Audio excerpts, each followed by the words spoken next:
Back in August, gymnastics superstar Simone Biles returned to major competition after a 2-year hiatus. She's been open about needing the time off to focus on her mental well-being. I worked on myself a lot. I still do therapy weekly, and it's just been so exciting to come out here and have the confidence I had before. At the 2023 U.S. Gymnastics Championship, Simone won her 8th all-around title. She broke the record for most career titles that was set back in 1933. This is Disrupted. I'm Kalila Brown-Dean. The fall sports season has begun, and for some families, this will be their child's first experience in competition. For others, their student athletes will continue competing in high school or college sports.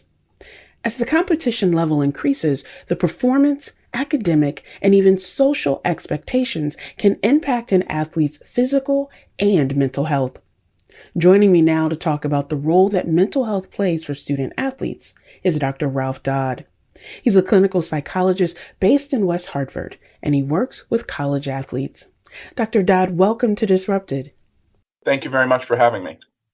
Let's start with your background because I want listeners to understand how you come to this work.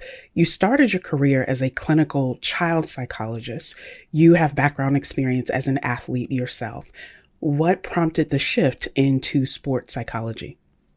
The shift really came about because sports psychology and sports is something that I've always been pretty passionate about, and I engage in it, and so forth. And as I've gotten a little bit more advanced in my career professionally, you move a little bit away from the clinical stuff and you do more administrative stuff. So in order to meet that need and keep my clinical skills up, I figured I would, kind of tap into something that I was passionate about, and that's sports. So that's where I started picking up more clinical work with that.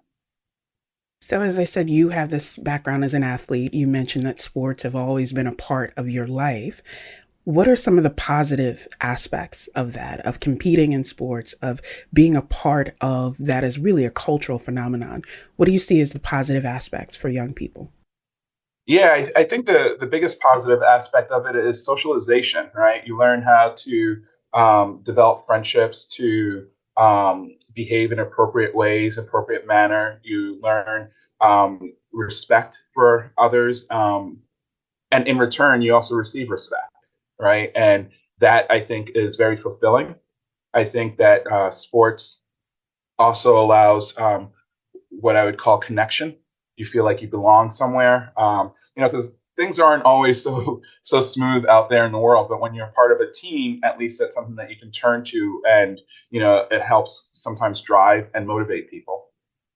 As a parent, one of the things that I was really concerned about during the height of the pandemic and the lockdown was the lack of organized sports for young people, the inability to come together on a field or on a court and exercise all those positive aspects, in addition to the physical health aspect, that idea of community and coming together, that isolation that can really have a detrimental impact on young people.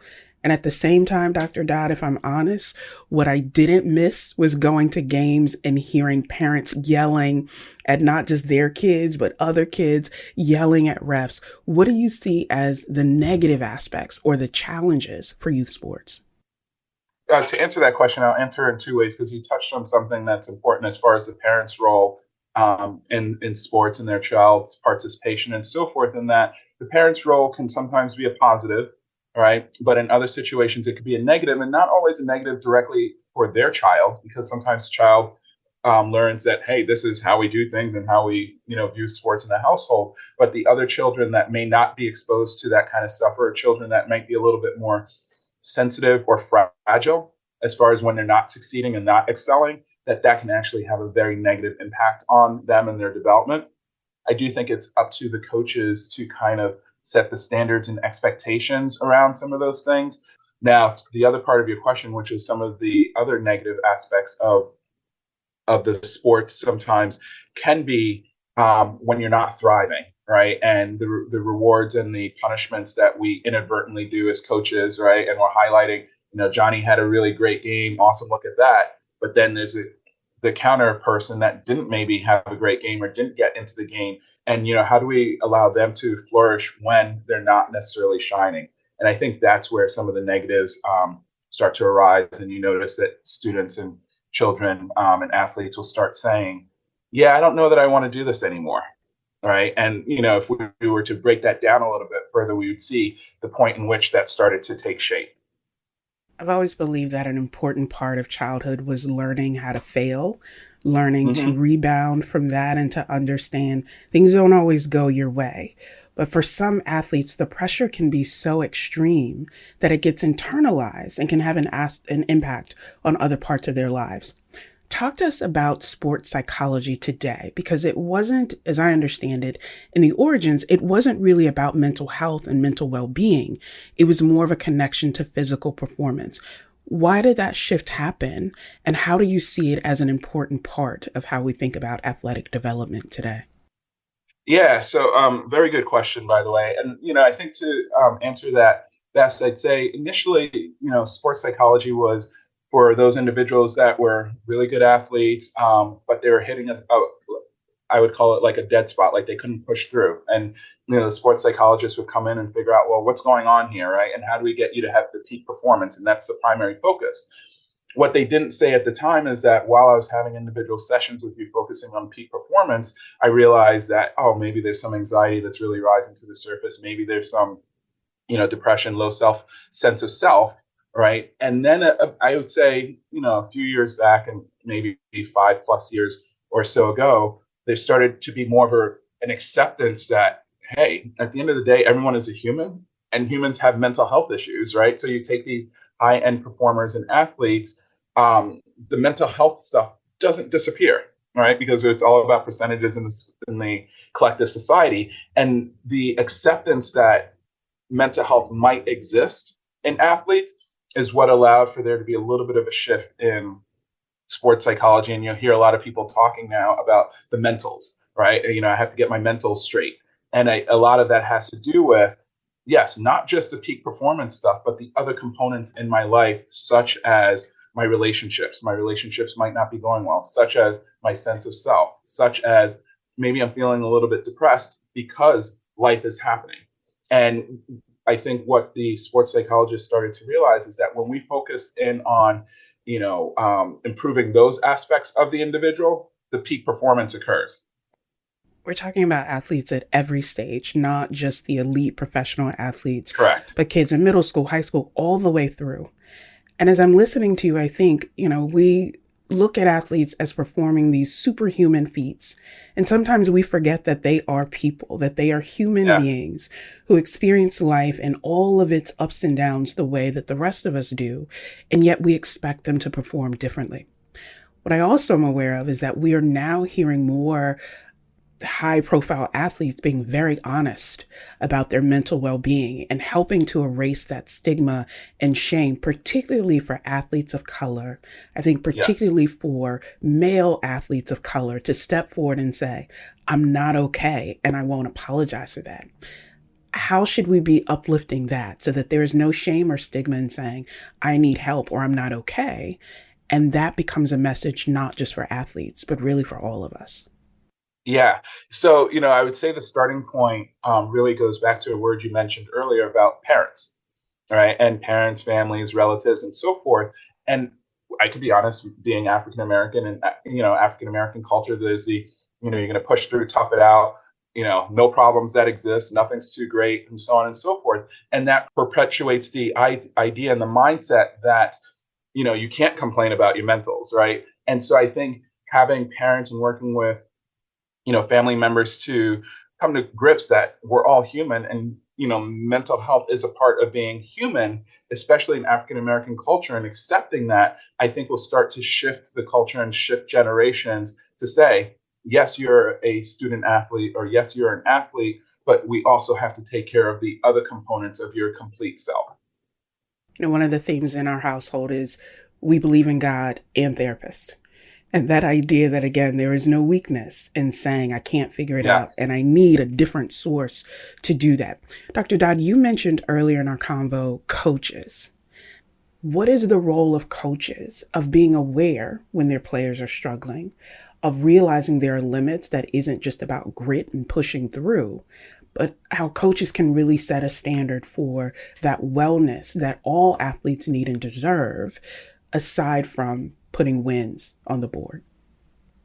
Yeah, and if I was being completely honest, I think that latter part of what you shared is what separates like a good coach from a great coach. All right. And a great coach is able to kind of hone in on their individuals, not just the team and not just the performance, and see where their weaknesses or shortcomings lie. And when I use that word deliberately, as far as weaknesses, not weakness as a team and how we're going to function, but are there individuals that are struggling? All right.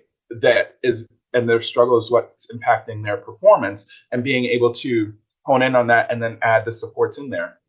I've worked with a few athletes, and some of them have good coaches, and their coaches, what I say have good coaches is that their coaches will recognize that they need, time off to go to a therapy session, right? Their coaches will recognize that they are struggling a little bit emotionally, and lean off of them instead of leaning into them, and say, okay, how can we help you push through? Who can we bring in to help you get over the hurdle there? And then also, what do you need in order to thrive?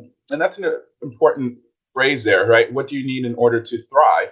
Because we often think that we know what someone else needs in order to thrive when coming to their talking about mental health and mental health issues. And the reality is that we don't, right? And that's where you have to develop that relationship, coach and athlete, to be honest, to be authentic, to be vulnerable, right? And the coach to be very precious of that vulnerability and take care of it and nurture it, right? Instead of exposing it, instead of making someone feel shame around it. And I think that's their job. That is such a powerful question. What do you need to thrive? And what does it mean to thrive? Because that is such an individual decision. There may be parents or family members or caregivers listening who say, look, my kid is involved in sports. I want them to do well, but I want to support them. What are one or two tips that you would say to parents or to families about things that they should look out for, or ways that they can support their children in sports? So I think the first way that they can support their child, and this is any parent and honestly any person that interacts with the student athlete, is really asking the question, what are their goals, right? Like, you're participating in this sport, like, what do you hope for yourself, right? Do you enjoy it? Why do you enjoy it? Like, really having an understanding of what the sport means to the child greater than their understanding of what the sport means to them, right? And you see it a lot of times when you go to some of the games for your children and so forth. And there's those parents that are more driven because it's a personal victory for them as opposed to a victory for their child or a victory for the team. And so I think asking that question and having an understanding establishes a baseline of how hard I might even be pushing my child, right? It answers the question about what my child, going back to it, might need in order to thrive. Sometimes it's the extra push and motivation to, hey, let's get out there. And other times it's, I'm going to let my child go at his or her own pace. But to get back to your true question, which is what are some of the things that we might also notice, I call it taking a look at like intrinsic motivation versus extrinsic motivation, right? If the child is like motivated to exercise, get up, eat healthy, get his schoolwork done, all those components of being a student athlete, and they're doing it on their own free will, all right? And then you start noticing a shift in that, right? And now I'm the one saying, hey, we got to stay on top of this. Hey, did you pack your bags? We got to get to practice. Hey, did you do this? And that's shifting from intrinsic motivation to extrinsic motivation, where now the child is doing it because I've asked them to, right? And that's why I would take a little bit of a pause and say, what's going on here, right? Is my child, or is the student athlete really enjoying what they were doing, right? And if not, why? And I think that's one of the key symptoms that we, kind of need to pay closer attention to. And then also body language. I always, when I go watch sporting events and, I watch the body language of them while they're sitting out on the, maybe on the bench, let's say if it was basketball, right? Like what's their body language telling me? And that lets me know, hey, I might need to, lean into my student athlete and ask the extra questions. What you're saying to us sounds so simple. Have the conversation, create a space for openness and conversation. I want to bring us full circle as we come to the close of our conversation. What do you say to student athletes who may be struggling, who may be unsure, who are saying, yes, this resonates with me, but I don't know what to do or I don't know what to say? What's your message to young people? The first part really for me is the acknowledgement and stating that, like, challenges are going to occur, right? And what I say to my athletes a lot of times is we need to be real and we need to be honest with where we're at, right?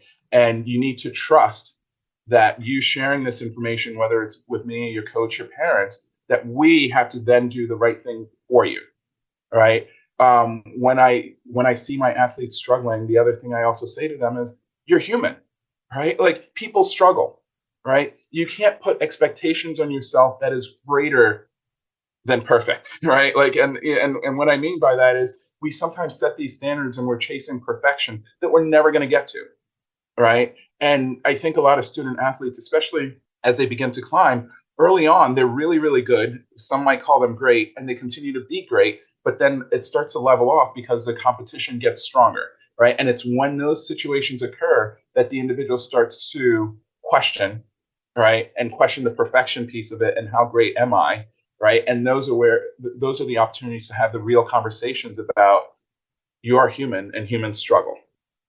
You are human and humans struggle, and we thank you for the work that you're doing to help people through those struggles. Dr. Ralph Dodd is a clinical psychologist working with athletes and mental health.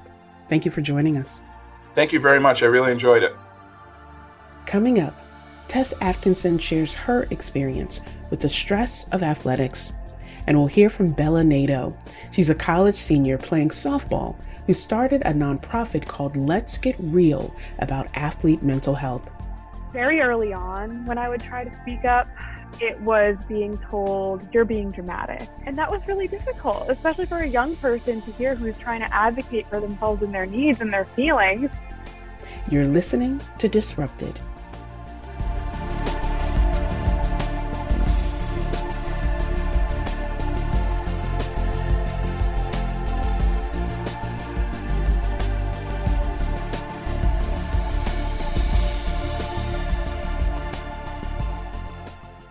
Welcome back to Disrupted. I'm Kalila Brown-Dean. Since the beginning of the pandemic, the National Collegiate Athletic Association, or the NCAA, has been conducting student-athlete well-being surveys. The most recent survey back in 2022 found that students are still reporting mental health concerns. Things like mental exhaustion, anxiety, and depression are at rates higher than pre-pandemic levels. Tess Atkinson played soccer at Central Connecticut State University. The constant stress of being a student athlete led to mental health challenges for Tess, and it wasn't until she reached an all-time low that she sought help. Here's Tess Atkinson talking about her experience. I started to struggle with things when I was about a freshman or sophomore year in college. I had kind of taken too much on at the time being. So I was in a point in my career where I wanted to get all these college credits done. I wanted to graduate as soon as possible.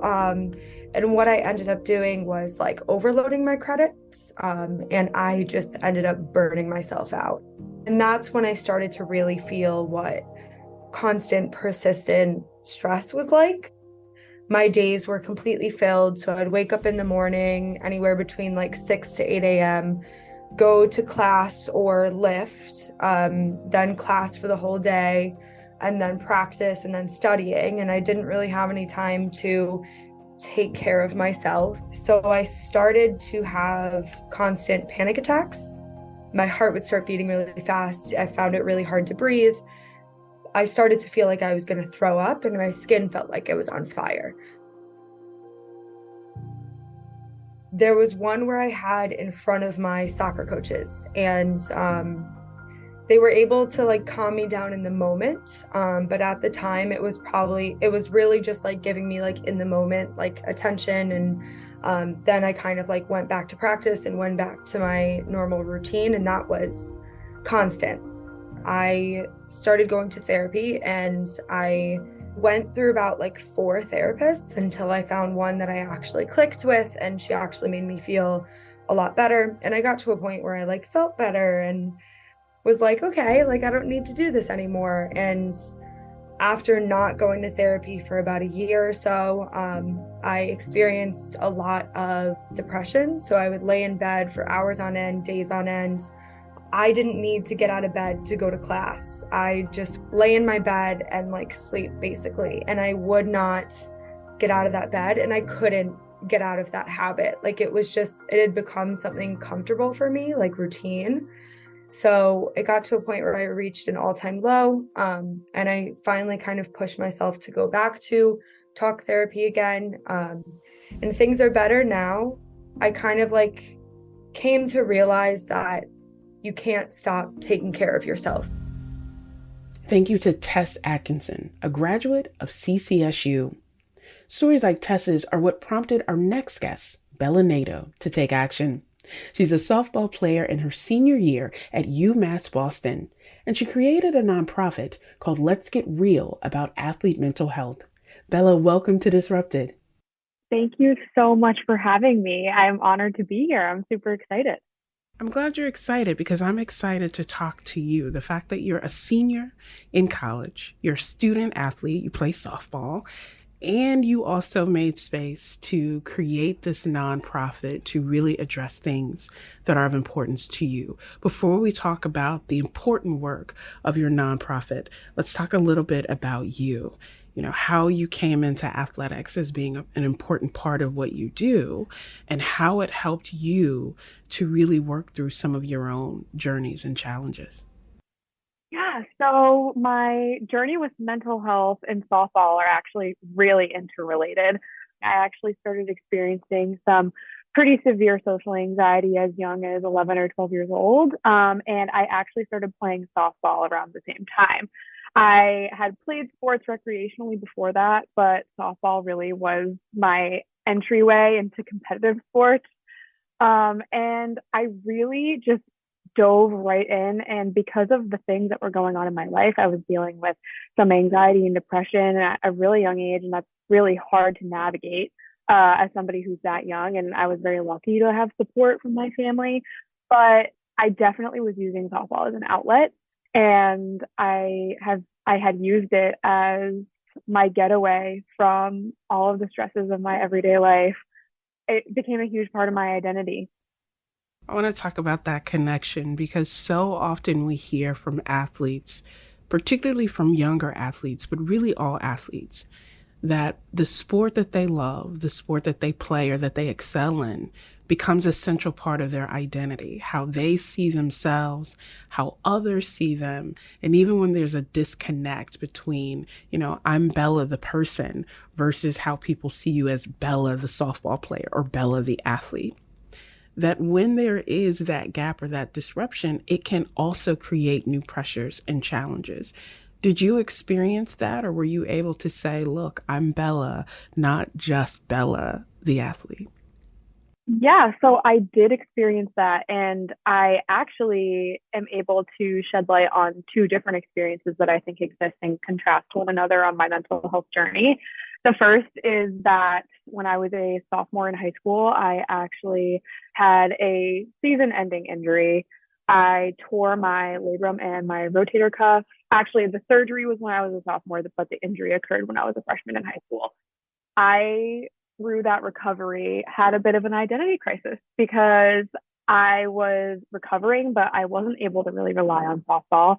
And I was struggling with how I was going to deal with the things that were happening mentally and not being able to use that as an outlet because I had relied so heavily on it for so long. And because of the severity of my injury and the extent that they had to go to repair my shoulder, I actually was told by my doctor that I would never be able to get back to proper throwing mechanics. So I likely would not be able to play softball anymore if I was going to continue throwing right-handed. So I quit actually for a period of about 6 months. And so it really forced me to get to know myself a little bit more and create an identity for myself that existed outside of my sport. And it was really, really difficult. That was one of the darkest times I've ever gone through in my life on my mental health journey. But I compare that actually to about 8 months ago, I got another season-ending injury on my left shoulder and was not able to play for my entire junior season of softball. And I handled it with grace. I had built up the tools. I was comfortable with myself. to know, okay, yeah, I can't play softball right now, but I'm also a student. So I can lean into that. I am a great teammate. I still have the capacity to be a teammate and to be a part of a community. I'm going to lean into that. Being very in touch with my personality traits that are a part of me. They're not a part of me just on the field. They're a part of me every day. And I like to look at those two experiences and compare them, because this time around, I actually was able to handle it much better, and it was a much smoother recovery. And I'm glad to say that I will be able to play for my senior year. So that's exciting. I want to point out a couple of things, because you have mentioned multiple times, multiple experiences. You've mentioned this kind of self-reflection of who am I, what matters to me, not what I do, but who I am and how I contribute. And you've been open about your mental health journey. I have to say, Bella, I'm so impressed, because there are people who are 50, 60, 70 years old still trying to figure out, what does it mean to say I'm not okay? And that's okay. To be able to articulate, look, I need help here. I'm trying to figure this out. To also allow yourself to go through a challenge, but to also think about how that prepares you for the next one. Most people can't do that. And not only can most people not do it, many athletes are afraid that if I say something, will I jeopardize my place on the team? Or will I jeopardize the standing of my teammates? Will I not be tough enough? And how will people judge that? And I wonder in particular, Bella, for young people, but also young women who are experiencing this and all of the other social challenges of what it means to compete at this level. How did you navigate that kind of distinction of, I deserve to be well and to say when I don't feel like I am, but maybe there's some fear of, if I say something, how will others respond? Was that ever an issue for you? Yeah, there's a lot of things that I feel like I can touch on based on what you just said. A statistic that came out just recently in September is that 30% of college student athletes actually are receiving care for mental health needs, but only 10% are seeking out that care. Specifically on my journey being a female athlete, very early on when I would try to speak up, it was being told, you're being dramatic. And that was really difficult, especially for a young person to hear who's trying to advocate for themselves and their needs and their feelings. You're being told that maybe they don't matter as much as it feels like they matter to you, and they weigh so heavily on you, but you're being told that they aren't supposed to. It's very difficult. And then you add being an athlete into that, and being a female athlete, and we're already behind the 8 ball as being considered to be not as high of a level as male athletes. So you feel this additional pressure to persevere and appear strong, and everybody faces the stigma of mental health. But when you start adding these different aspects in, there's additional pressures on you. There's additional stigmas that you face, and it's so difficult. But I think that, especially doing the work through the nonprofit, our main mission is to amplify these stories and amplify these voices and let people know that it is okay. How can we give these people a platform?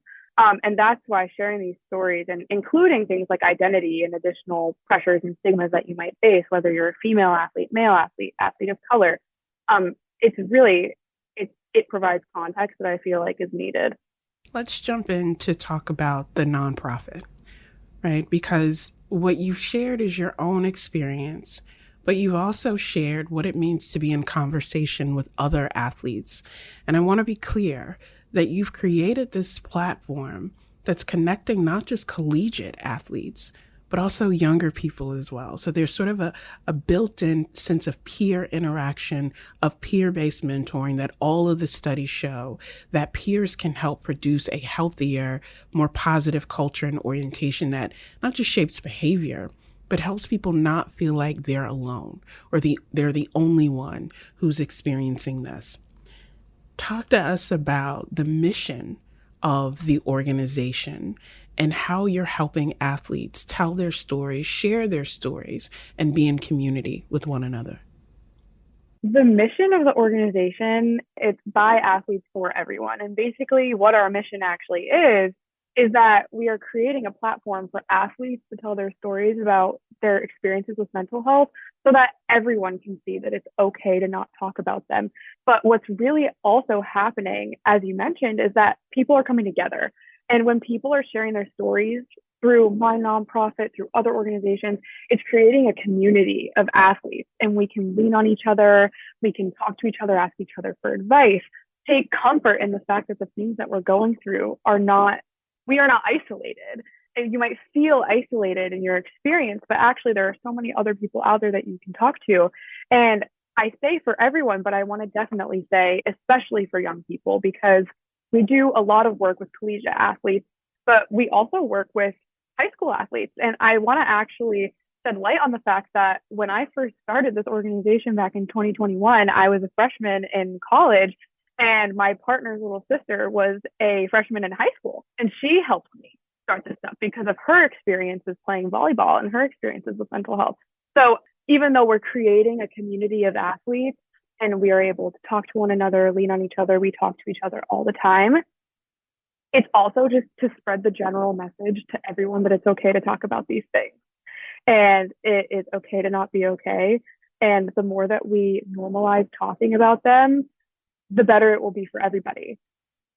What would your message be to high schools, to colleges, to universities, to families and caregivers about how we can work to better support student athletes along their mental health journey, but also opening the space as you have to bring people together? A message that I would give to any athlete or any person who is struggling with mental health, but especially young people, because I feel like it needs to be instituted at a very young age, is that you can advocate for yourself. And if you feel like you are in a space where you can't advocate for yourself, go to somebody, talk to someone, open up the space, make it a safe space. That's what I did. And I would empower a young person that if they feel like they are not in a safe space that will harbor their mental needs and lift them up, to take the steps necessary to create that space. Well, we're so grateful that you are able to create spaces for other people and that you are so committed to this mission. It is inspiring, it is encouraging, and it is convicting for all of us to think about what we can do. Bella Nadeau is a senior student athlete at UMass Boston. She's a softball player. She's also founder of the nonprofit Let's Get Real about athlete mental health. Bella, best to you with everything that you're doing. We're grateful you're here. Thank you for giving me this platform. When we return, former college basketball player and now CEO, Ivan Tchatchouwo, talks about a mobile app that he helped create. It evaluates and provides mental wellness for student athletes. This is Disrupted. We'll be right back.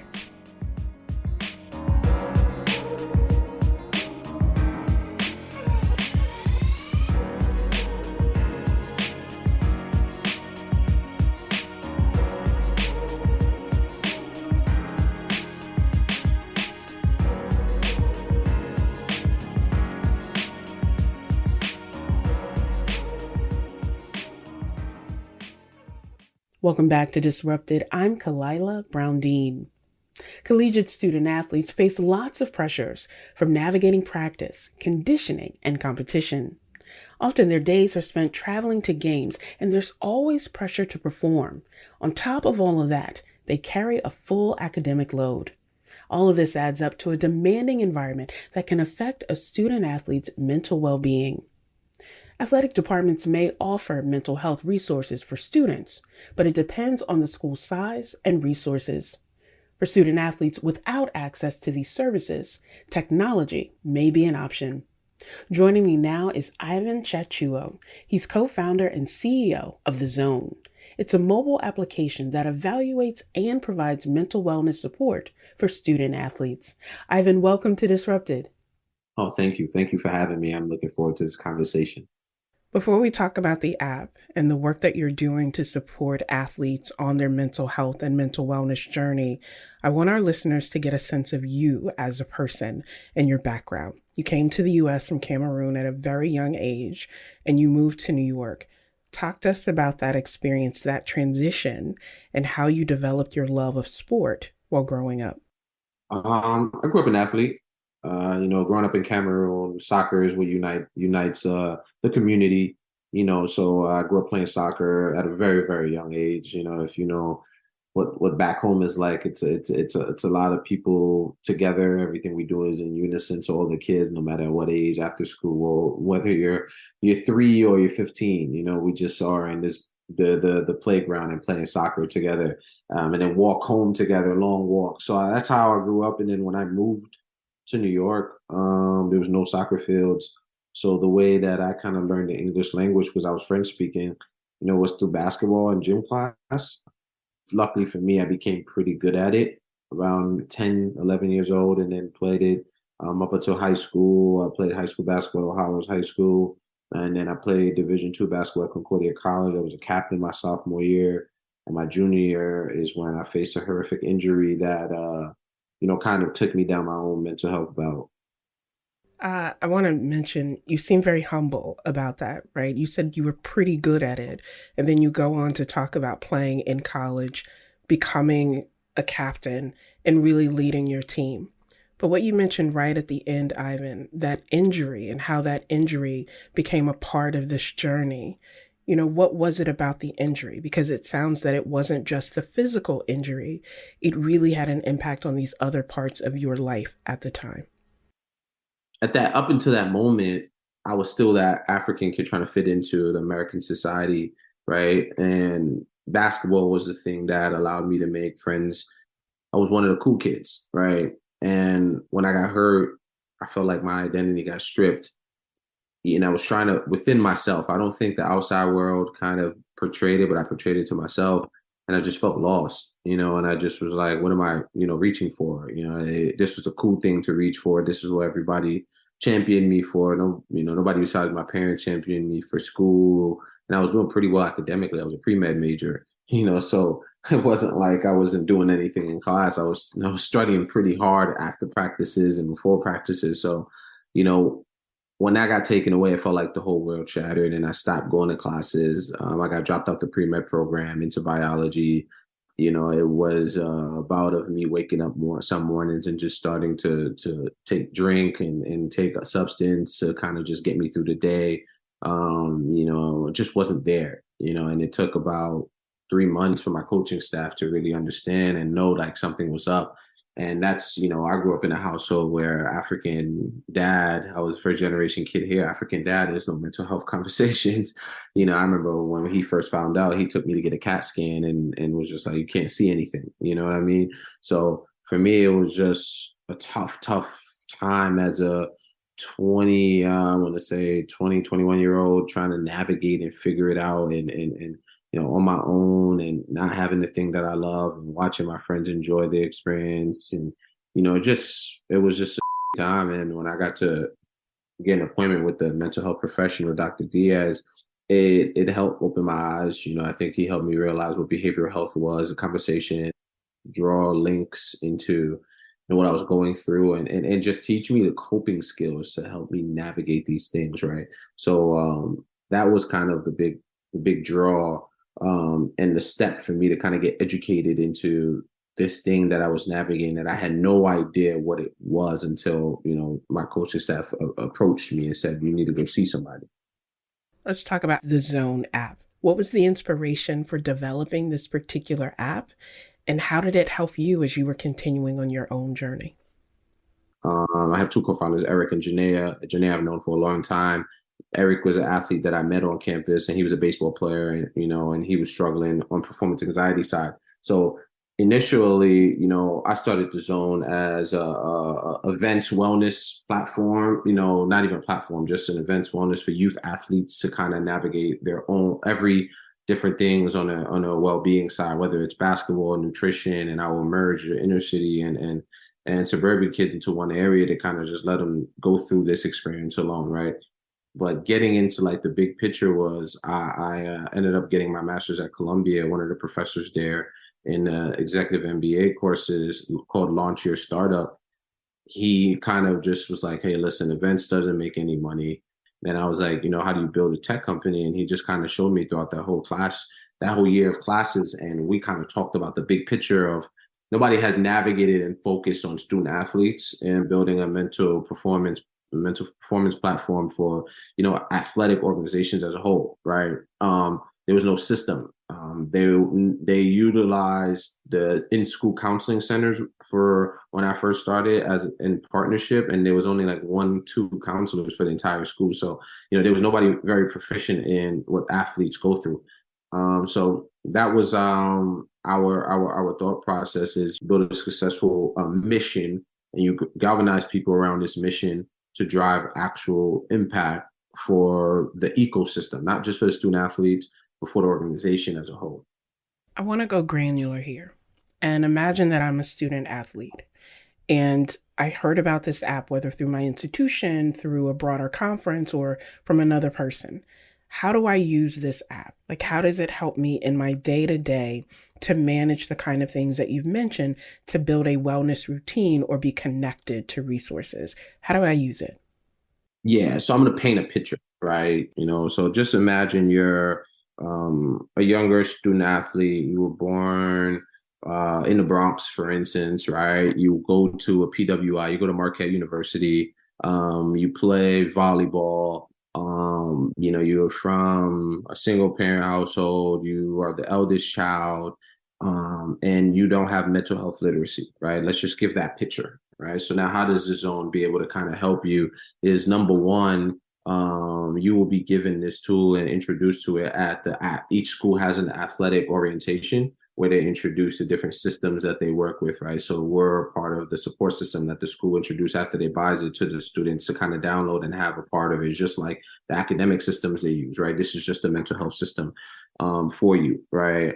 So that's the first thing. The next thing is, throughout the experience, what it does is it provides you behavioral health check-ins on yourself, but then also finds different integrations with your sleep, weather, and all these things, and it's able to make inferable insights on, okay, based off of your sleep and your mood, there's a correlation that when you sleep less, you're higher stress and you're more anxious, right? So we want to kind of make you aware of that, right? And we kind of point into the different reasons why you may be aware anxious or not sleeping well, because you also have self-reported and told us the deeper reasons why you're stressed. So now you have that information, you're like, I didn't know that me transitioning into a PWI and I don't have no social setting yet, and I'm having a hard time transitioning into college, and now it's impacting my academic and early play at school, which can hurt my playing time, right? So I want to fix this. What do I do? But I'm not ready to talk yet. So now what we do is we take you through we give you tips, then we also give you clinical driven interventions that we basically get bite-sized wellness content from clinicians to kind of guide you on, how do you navigate this transition into, this university, and it's kind of just 3 to 5 minute clips of videos that may be consistent until it gets you through that moment, right? So that's one way. The second way is we help you build a daily wellness routine around these things that you're navigating, right? So it may be three steps. It may be an affirmation on, how do you affirm yourself through this process? And maybe, like I said, another piece of content that's important for you. And it may be an ability for you to kind of just check in, beginning of the day, end of the day, to see, have you gotten better through this system, right? Maybe let's just say after 2 weeks, man, you're still struggling with this, and that we've built the machine learning algorithm in the back end to kind of help you identify that. You're like, all right, I need to potentially go talk to somebody, but I don't know how to type it out. I don't know what to say. We make the process easy. We know what you've been going through. We're like, hey, you get to click these 3 buttons, and I'm really going through this. Then it takes you to the next screen where you just click the staff member. Right. And you're already prompted to say, hey, we've seen that you've been going through this for 2 weeks. Are you ready to talk to somebody? You may say yes. So once you click that, you click the staff member, everything is now pre-populated for you to kind of reach out to that staff member. And now they get this information and say, hey, Ivan's really going through this and he needs this appointment right now. And they get to triage. And throughout that process, we like to say we close the loop, end to end, where identifying all the way to kind of getting that appointment. After you get that appointment, there's still care that you need to go through. We've embedded a system for the staff to be able to share materials with you and say, hey, thank you for coming in. based off of our conversation, these are the things that you can do to continue that process until we meet again. And then you have different information in the app to kind of support that too. So it's integrated with the school wellness system, but then, we also support it in the system. So it's an end-to-end cycle to be able to help you navigate that. As we close our conversation, my question is simply, what's your message to a student athlete who may be struggling or may feel alone and needs to overcome that hurdle of connecting with the app? What's your message to athletes? The message for me is pretty clear. I like to talk to athletes in their language that they understand. And the language is, when we as athletes go into that huddle, we put our hands in that huddle and we yell whatever the coach says or the captain says, we really believe it, right? But you really aren't, you're being selfish and you really aren't signifying to that message because you're not filling your own cup, right? If you don't take care of your own mental well-being, everything you do on that court for the sport doesn't really matter because you're starting off empty. And when you're starting off empty, you're now actually holding everything back, right? You're not giving your best self. So to be able to give your best self to what you love, you got to be able to give your best self to yourself. You want to score 15 points a game. You want to take, your family out this tough environment because you want to go pro, or you want to keep your scholarship. Well, it all starts with you making sure you're good. And the way you do that is by being honest with yourself and going through a process and giving time to your, mental fitness, and being able to address that for yourself, right? And by you starting and being open to it, your teammates will. And when your teammates do, and everybody does, well, everybody's in a place where that cup is more filled for you guys to be able to be optimal, to give your best in so many different areas of your life, right? So that's really, really the message, fill your cup. And filling your cup isn't just athletically, it's personally, it's emotionally, it's mentally, it's spiritually. So, the mental piece is just as critical and as important as anything else. Oh, we appreciate the work that you're doing to help people fill their cups, but to also know that they have worth and that they should do that. Ivan Tchatchouwo is co-founder and CEO of The Zone. Thank you so much. Thank you. Thank you all for having me. We'll have links to Ivan Tchatchouwo's mobile app, The Zone, and Bella Nadeau's nonprofit, Let's Get Real About Athlete Mental Health, on our website. It's ctpublic.org/disrupted. If you or someone you know is struggling, the Substance Abuse and Mental Health Services Administration has a national helpline. It's 1-800-622-HELP. That's 1-800-622-4357. Disrupted is produced by Kevin Chang Barnum, Wayne Edwards, Meg Dalton, and Katie Tularski. You can listen to all the previous episodes of Disrupted by finding us wherever you get your podcast. I'm Kalila Brown-Dean, wishing all of you abundant health and wellness. Thanks for listening.